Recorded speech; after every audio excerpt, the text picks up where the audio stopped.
सभी को राधे राधे। जैसा मैंने बोला था आपसे, काल सर्प की वीडियो में डाल दूंगा, तो आज इसकी प्रारंभ कर लेते हैं। तो सबसे पहले हम जान लेते हैं काल सर्प दोष कैसे होता है, क्या होता है। तो काल सर्प, पहले हम एक कुंडली बना लेते हैं, फिर आपको समझाते हैं।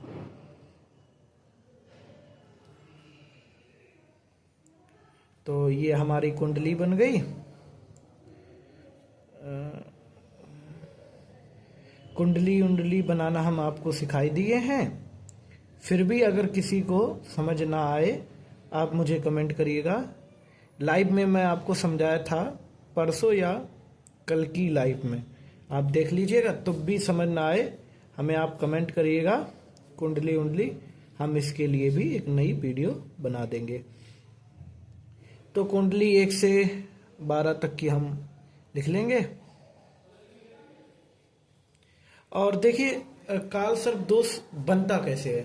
सबसे पहला आप बेसिक देख लीजिए कि काल सर्प दोष जब राहु और केतु के बीच में सभी ग्रह आ जाएं तो हमारा काल सर्प दोष बनता है। कैसे? अब मान लीजिए राहु हमारा यहां है, ठीक है। राहु कहाँ है? प्रथम भाव में, ठीक है। और सारे ग्रह इधर रख लेते, सूर्य, मंगल, बुध,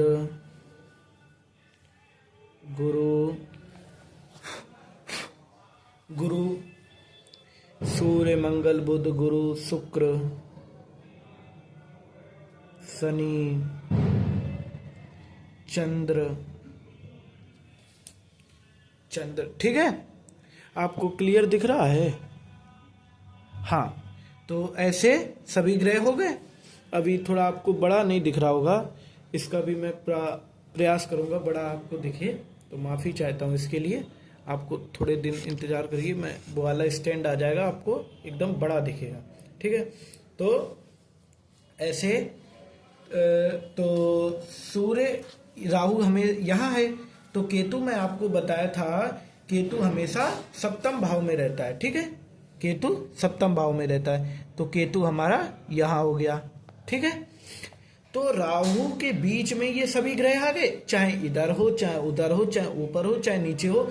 राहु और केतु के अंतर्गत ग्रह आ जाए लेकिन अगर यहाँ पे सूर्य होगा या अन्य कोई भी ग्रह हो, सूर्य की कोई भी ग्रह अगर बाई चांस आ जाता है, तो पता है आपको, वो काल सर्प दोष नहीं रहेगा, ठीक है।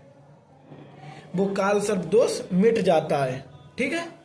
वो काल सर्प दोष नहीं रहता, फिर वो आंशिक में चला जाता है, ठीक। इतना तो समझ ही गए। अब हम ये जान लेते हैं कि काल सर्प दोष कितने होते हैं, कैसे होता है। जब लग्न कुंडली में राहु केतु एक तरफ हो, ठीक है, और उसी के मध्य सभी ग्रह आ जाएं, उसे काल सर्प दोष कहते हैं। और यदि राहु केतु के साथ कोई ग्रह बैठ जाए ना, तो काल सर्प दोष नहीं होता है। और वैसे तो जो काल सर्प होते हैं वो 228 प्रकार के होते हैं। काल सर्प 228 प्रकार के होते हैं, समझ गए? 228 प्रकार के होते हैं, लेकिन जो मुख्य हैं वो 12 प्रकार के हैं। 12 काल सर्प होते हैं। अब सर प्रथम वाले की चर्चा कर लेते हैं, ठीक है। तो सबसे पहला हमारा आता है जो काल सर्प दोष का नाम है, वो है अनंत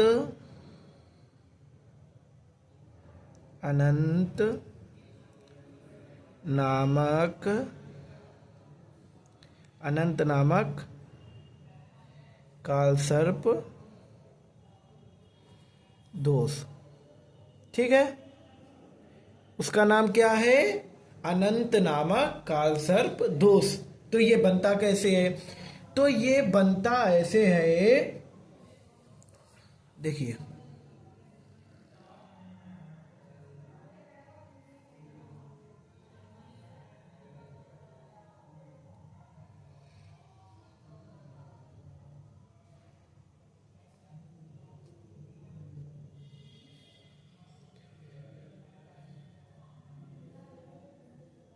ये फुल डिटेल में काल सर्प दोष की नहीं है, ये शॉर्ट फॉर्म में। अगर फुल चाहिए हो तो आप बताइएगा, मैं आपको वो भी उपलब्ध करवा दूंगा। 7, 8, 9, 10, 11, 12, ठीक है, ऐसे हो गए।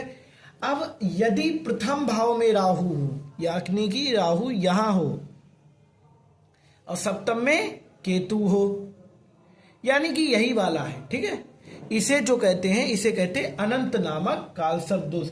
और इसके मध्य सभी ग्रह आ जाए, जैसे मान लीजिए सूर्य, चंद्र, मंगल, बुध, गुरु, शुक्र, शनि, ये आ गए। तो ये कौन सा हो गया? काल सर्प दोष कौन सा हो गया? अनंत नामक। अब इसका उपाय क्या है और इसके हानि क्या है? ठीक है, हानि देख लेते हैं।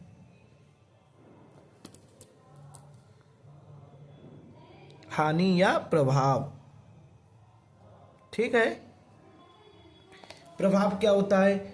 जिसके कारण मानसिक अशांति होती है, इसके कारण जातक को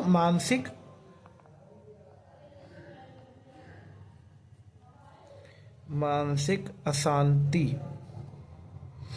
होती है। फिर जीवन में अस्थिरता रहती, बुद्धि ना काम करना, बुद्धि काम ना करना, ठीक है। मान प्रतिष्ठा की हानि, आपके सम्मान, इस चीज की मान प्रतिष्ठा की हानि, मान प्रतिष्ठा की हानि। और व्यवहारिक जीवन में स्थिरता, बुद्धि काम ना करना,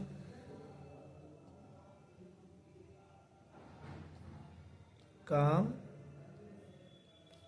ना करना, बुद्धि काम ना करना, ठीक है, ये हो गया। और वैवाहिक जीवन में भी अस्थिरता रहती है, कलेश, पागलपन जैसा,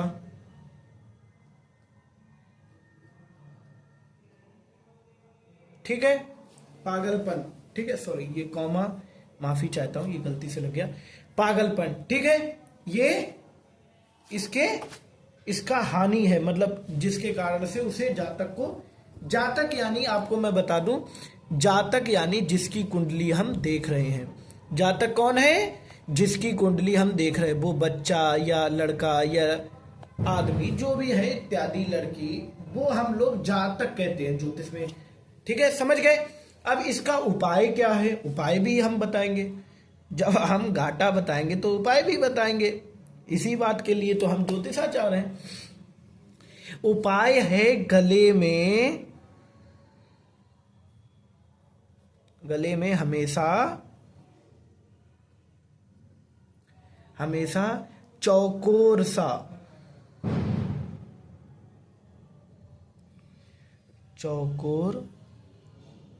सा रत्न धारण करना। अब रत्न यहां पे है, रत्न धारण करना,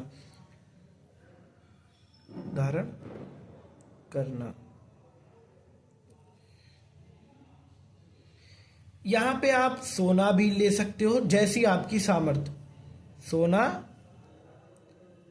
या चांदी का, सोना या चांदी का रत्न आप धारण कर सकते हो। अब ये तो हो गया। अब द्वितीय काल सर्प दोष देखते हैं हम लोग। द्वितीय होता है कुलिक नामक, कौन सा? कुलिक नामक कालसर्प दोष। कौन सा? कुलिक नामक कालसर्प दोष। अब इसकी भी देख लेते हैं।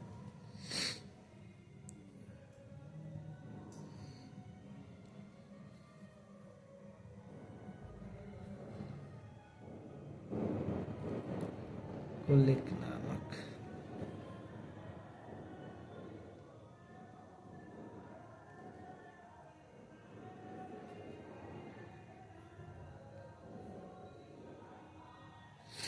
कुलिक नामक काल सर्प दोष। ये कैसे बनता है? तो पहले हम लोग इसके नंबर डालेंगे। ये जो होते ना 1 2 3 4, ये कभी चेंज नहीं होंगे, यहाँ पे एक हमेशा ही आएगा। ठीक है, ग्रह इधर उधर होते रहते हैं। माफी चाहता हूँ, ये थोड़े कीड़े, यहाँ की लाइट चली जा चुकी है फ्लैश से, ये मैं आपको दिखा रहा हूँ। तो कुलिक नामक काल सर्प दोष कैसे बनता है? यदि द्वितीय भाव में राहु हो, यानी राहु यहां हो और केतु कहां हो? अष्टम में। ठीक है, अष्टम भाव में केतु हो और इसके मध्य जैसे सूर्य, चंद्र, मंगल, बुध, गुरु, शुक्र, शनि। ठीक है, इनके मध्य सभी ग्रह आ जाएं। ठीक है, तो कौन सा काल सर्प दोष बनता है? कुलिक नामक काल सर्प दोष। अब इसका प्रभाव भी जान लेते हैं। प्रभाव क्या होता है इसका?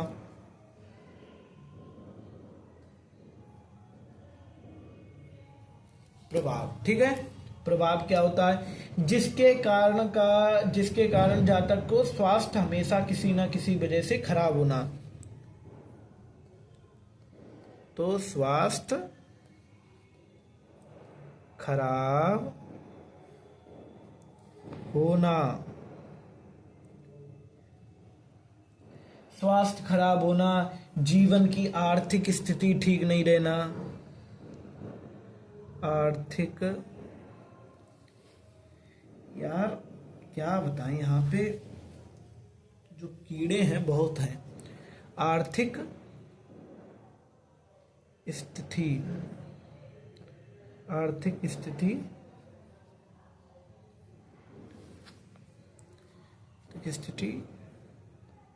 ठीक ना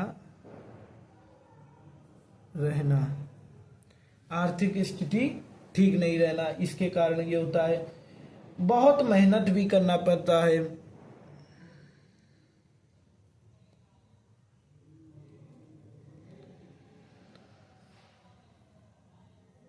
मेहनत बहुत करनी पड़ती है। ठीक है, मैं शॉर्ट कर दे रहा। बाड़ी में समस्या, बाड़ी की समस्या यानी बाड़ी में बोलने में समस्या,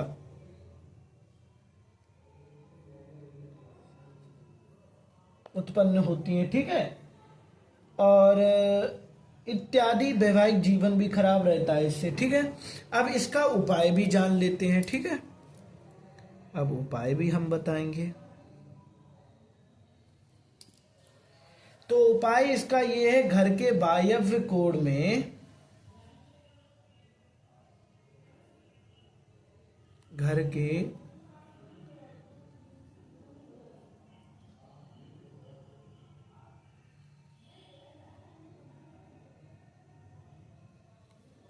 कोण, वायव्य कोण में, अरे सफाई करके,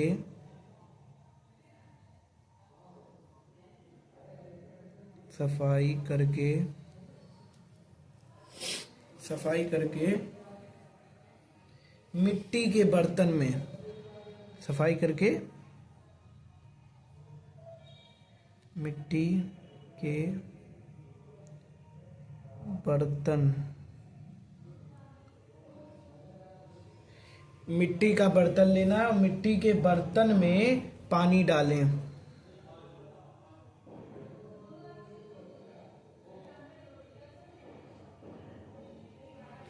पानी डालें। ठीक है, यहां तक आप समझ गए?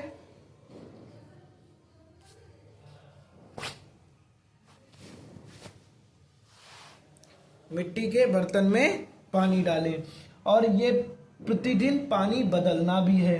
ठीक है, इसका प्रतिदिन पानी बदल कर, पानी बदल कर चौराहे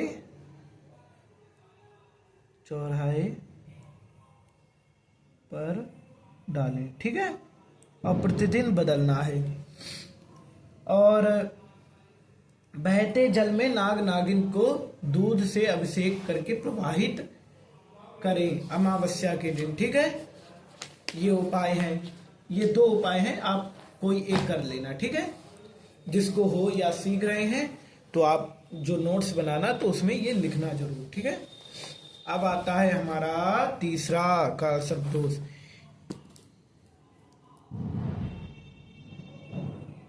तीसरा हमारा कौन सा काल दोष होता है? वासुकी।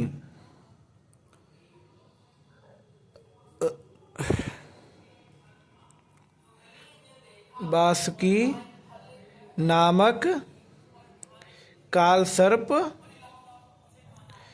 दोष। वासुकी नामक काल सर्प दोष, ठीक है। ये हमारा तीसरा होता है। तो ये बनता कैसे है ये भी हम आपको बताते हैं। सबसे पहले कुंडली निर्माण कर लेते हैं।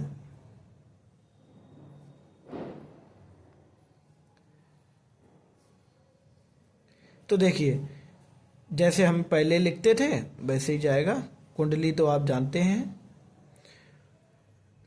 1 2 3 4 5 6 7 8 9 10 11 12। देखो, वासुकी नामक काल सर्प दोष ऐसे बनता है, यानी कि तृतीय भाव में राहु हो, ठीक है।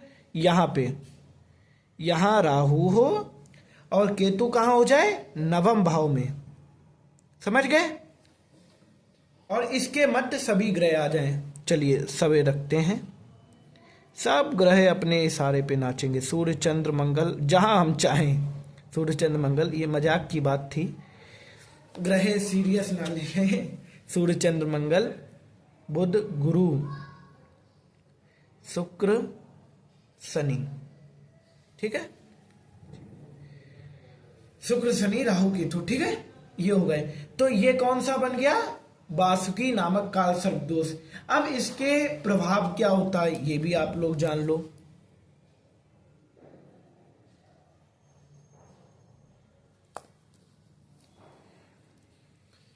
और जिसको भी अगर कुंडली दिखवानी हो तो चैनल पे मेरा व्हाट्सएप नंबर है, उस पर आप संपर्क करिए, हम आपको देख देंगे, या बनवानी हो तो। प्रभाव इसका क्या होता है? प्रभाव इसका ये होता है जिसके कारण जातक को भाई बहन से मन मुटाव रहता है, यानी भाई बहन में झगड़ा होना। जातक से, ये भाई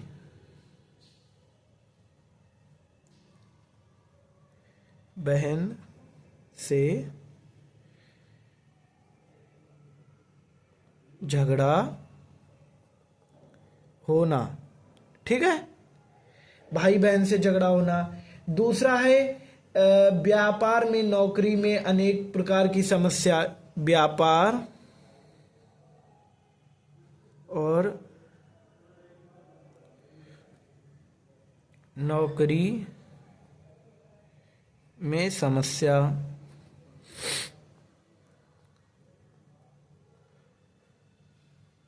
मित्र से धोखा।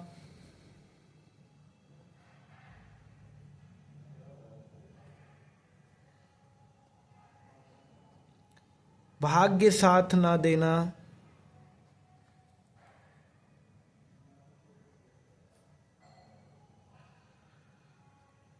और आदि आदि और भी बहुत से होते हैं वो, ठीक है। और भी कारण प्रभाव होता है। ये भाई बहन से झगड़ा होना, नौकरी में अनेक प्रकार की धर्म के निष्ठा और काम न होती, कानूनी समस्याएं उत्पन्न होती हैं, कोई ना कोई बदनामी आपको मिलती रहती है। ये कौन देता है? वासुकी नामक काल सर्प दोष। कैसे बनता है? तृतीय भाव में राहु हो, नवम भाव में केतु और इसके मध्य सभी ग्रह आ जाएं तो कौन सा बनेगा? वासुकी नामक काल सर्प दोष। अब इसके उपाय जान लेते हैं हम। उपाय है अपने जन्मदिन पर अपने जन्म दिन पर अपने वजन के अनुसार, अपने वजन के अनुसार गुड़ गेहूं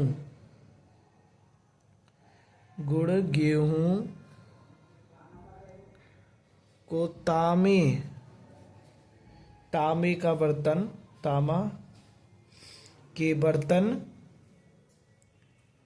बर्तन में दान देना। ठीक है,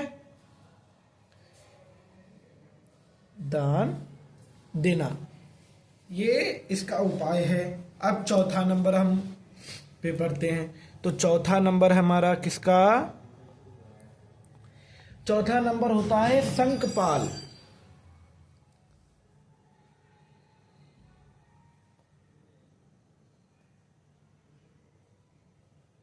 शंखपाल नामक कालसर्प दोष। ठीक है, कौन सा होता है? शंखपाल नामक कालसर्प दोष। ये कैसे बनता है ये भी हम चलो बना लेते हैं।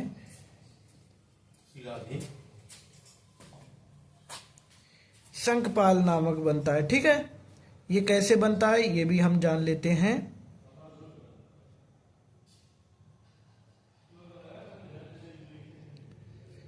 तो इसके लिए भी हम जान लेते हैं।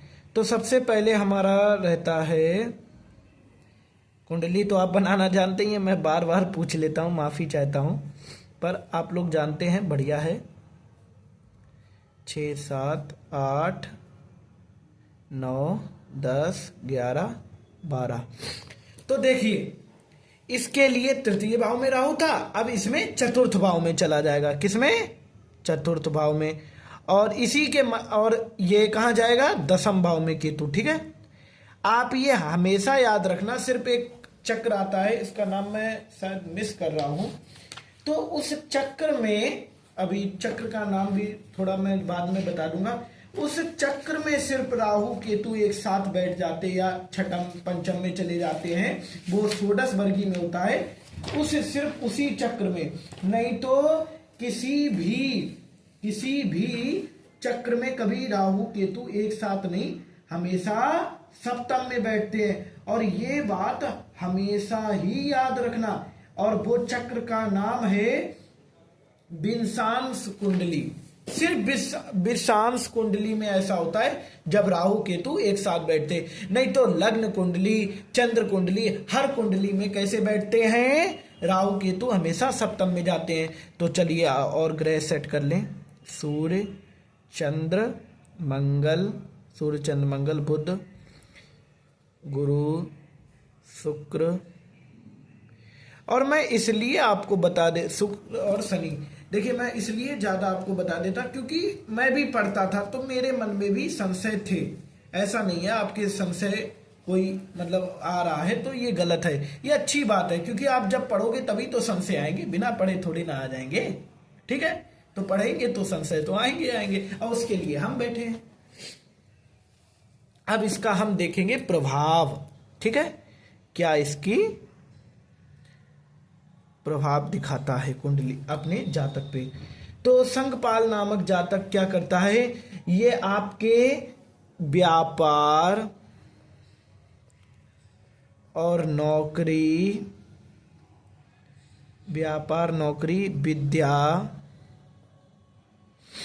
विद्या अध्ययन में ये रुकावट करता है, अध्ययन में रुकावटें लाता है। ठीक है, घर में जमीन जायदाद से कुछ परेशानी आती है, जमीन जायदाद से परेशानी,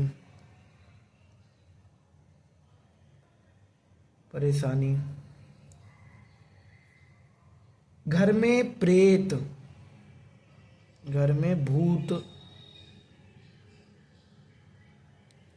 बाधा होती है।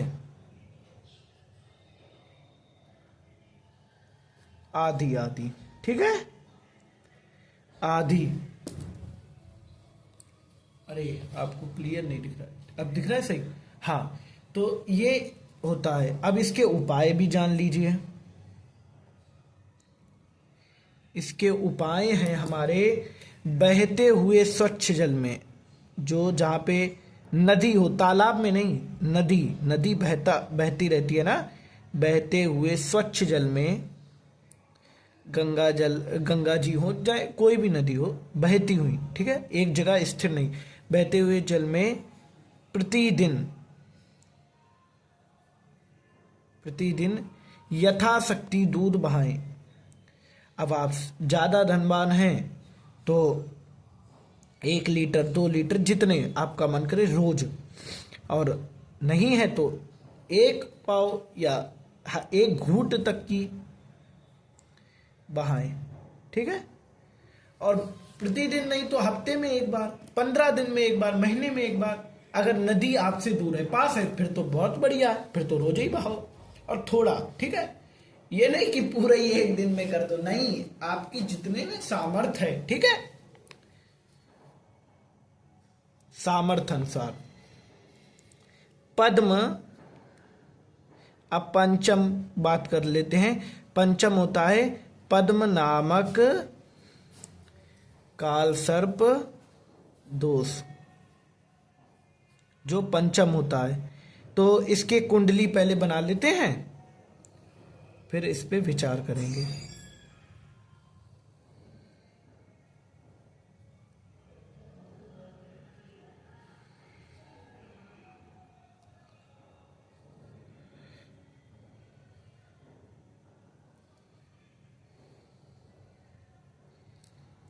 एक, दो, तीन, चार, 5, 6, 7, 8, 9, 10, 11, 12। ठीक है, अब इसमें कहाँ राहु बैठेगा? इसमें राहु बैठेगा पंचम में। कहाँ? और केतु कहाँ जाएगा? एकादश में। ठीक है, और इसके बीच में सभी ग्रह रहेंगे, सूर्य, चंद्र, मंगल, गुरु, बुध, शुक्र, शनि, सॉरी शनि ऐसे होगा, सूर्य, चंद्र, मंगल, बुध, गुरु, शुक्र, शनि, 2, 4, 6, 7, 8, 9। ठीक है, ये हो गया, कौन सा हो गया? पद्म नामक कालसर्प दोष। इसका प्रभाव देख लेते हैं, इसका प्रभाव कैसा होता है। हमारे चीटा जी महाराज बहुत प्रसन्न हो रहे हैं, क्लास से बार बार आ रहे, तो इसका प्रभाव देख लेते हैं, जिंदगी में इसका प्रभाव क्या पड़ता है इन ऐसे जातक यानी जो होते हैं। तो इन्हें संतान, ऐसे जातकों से संतान से संबंधित परेशानी होती है, संतान से संबंधित परेशानी। ठीक है, संतान से संबंधित परेशानी, गुप्त रोग,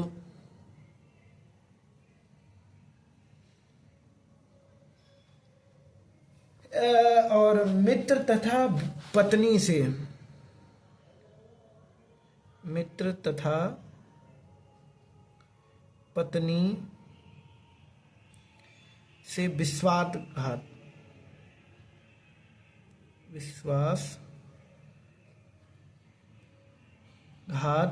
होता है, आदि आदि। ठीक है, हो गया। अब इसका उपाय देख लेते हैं।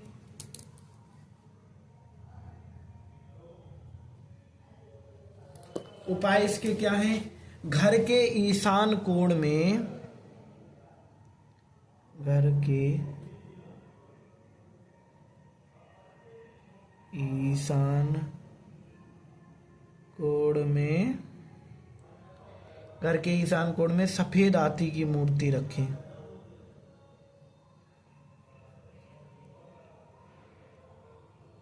हाथी की मूर्ति रखें। ठीक है, ये पद्म नामक हो गया। अब इसका अगले पे बात करते हैं। और कुछ भी आपको समझ ना आए आप बेझिझक कमेंट करिए, हम इसके लिए नई और वीडियो बना देंगे। ठीक है, आप मेरे को ज्ञात करवाएं जहां मेरी गलती हो वहां भी, और जो आपको समझ ना आए। तो छठवां है, अब हमारा आता है छठवां। ठीक है, छठवां आता है महापद्म। महापद्म,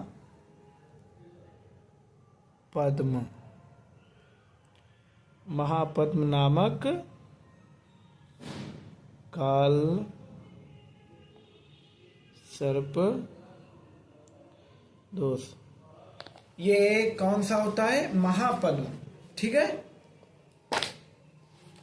अब ये बनता कैसे है ये भी जान लीजिए। ये बनता, अभी पहले कुंडली बनाएंगे फिर बनाएंगे इसे, तो हम पहले कुंडली।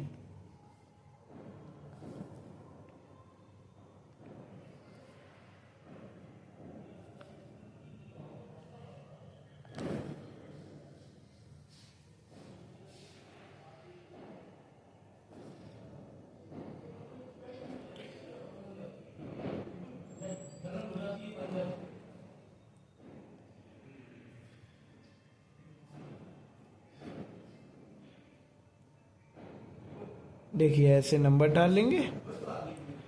फिर ये बनती कैसे है? 6 नंबर महापद्म, षष्ठ भाव में राहु होता है, यानी कि यहाँ पे षष्ठ में राहु होता है तो द्वादश में केतु जाएगा। जान गए? जैसे इसमें एकादश में गया तो इसमें द्वादश में जाएगा। ये तो सिंपल बात है, सप्तम में जाएगा।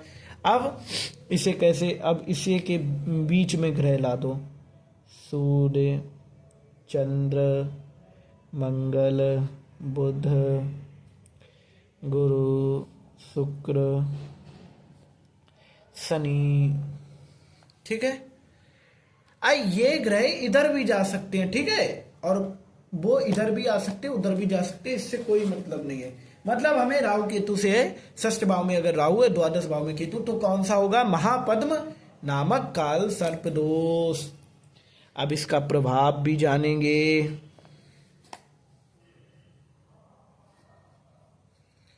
दो मिनट रुकिएगा। प्रभाव, इसका प्रभाव क्या होता है वो जान लेते हैं। प्रभाव इसका कारण होता है जिसके कारण जातक, जो जातक होता है चरित्रहीन होता है, चरित्रहीन हो जाता है। ठीक है, हमेशा लड़ाई झगड़ा,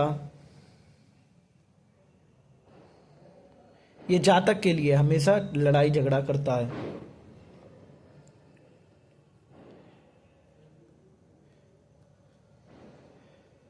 लड़ाई झगड़ा, ठीक है। गुप्त शत्रु हमेशा इसके लिए षड्यंत्र करते रहते हैं। गुप्त शत्रु षड्यंत्र करते हैं। ठीक है, अब इसका उपाय,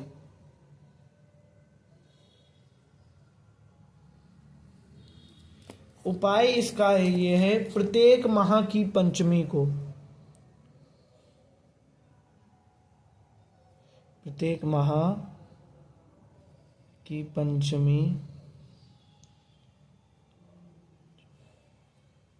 को एक नारियल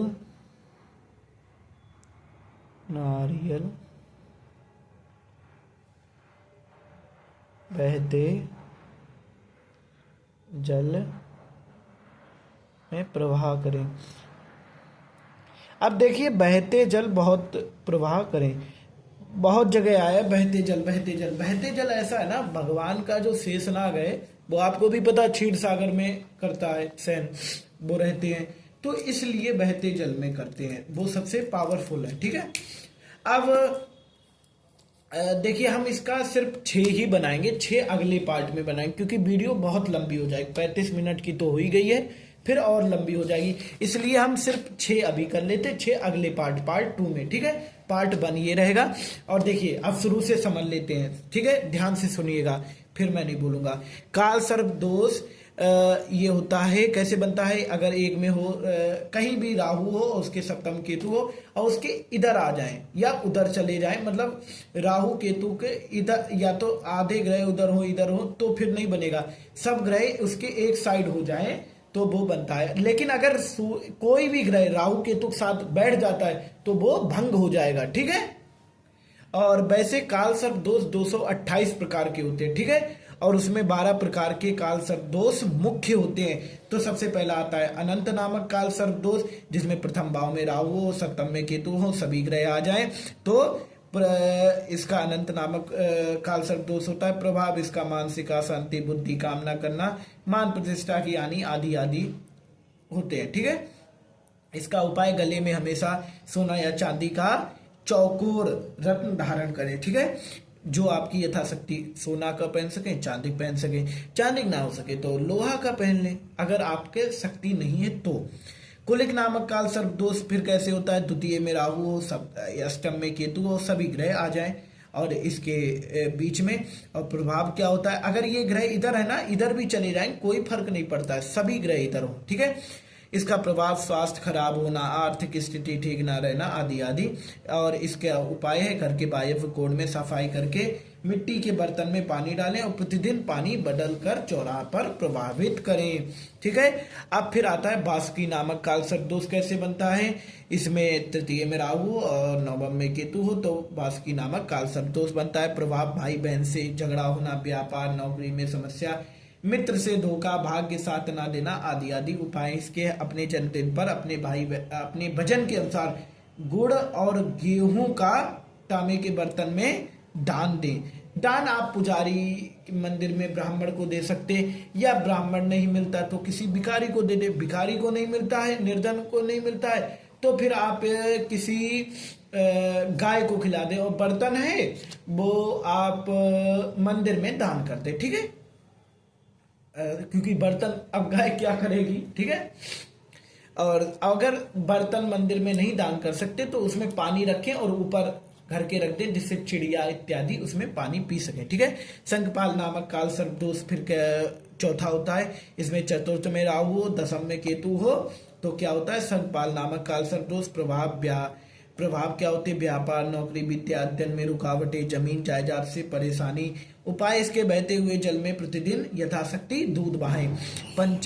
और पंचम अब जो आता है पद्म नामक काल सर्प दोष होता है, उसमें पंचम में राहु हो और एकादश में केतु हो तो क्या होता है, पद्म नामक काल सर्प दोष। इसका प्रभाव है संतान से संबंधित परेशानी, गुप्त रोग, मित्र तथा पत्नी से विश्वासघात आदि आदि होता है। उपाय इसके हैं घर के ईशान कोण में सफेद हाथी की मूर्ति स्थापना करना। षष्ठ में आता है महापद्म नामक काल सर्प दोष। उपाय हैं इसके, पहले प्रभाव जान लेते हैं और कैसे बनता है। ये सप्तम में षष्ठ में राहु हो और द्वादश में केतु हो, इनके मध्य सभी ग्रह आ जाएं तो क्या बनेगा, महापद्म नामक काल सर्प दोष। प्रभाव जातक चरित्रहीन रहता है, हमेशा लड़ाई झगड़े गुप्त शत्रु षड्यंत्र करते रहते इसके लिए, मारने के लिए। ठीक है, प्रत्येक माह की पंचमी को एक नारियल बहते हुए जल में प्रभाव करें, ये इसके उपाय है।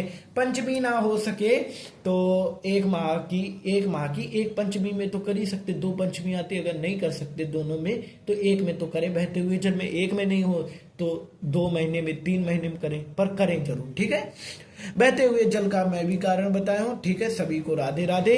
अगला पार्ट हम जल्द ही रिलीज मतलब आपको समझाएंगे। अभी मेरे को पंचांग की भी एक बनानी है क्योंकि आप लोगों का आदेश प्राप्त हुआ था। सभी को राधे राधे, सभी को जय श्री राम, जय श्री राधे। वीडियो देखने के लिए धन्यवाद। चैनल को सब्सक्राइब करें, लाइक करें, कमेंट करें। सभी को राधे राधे।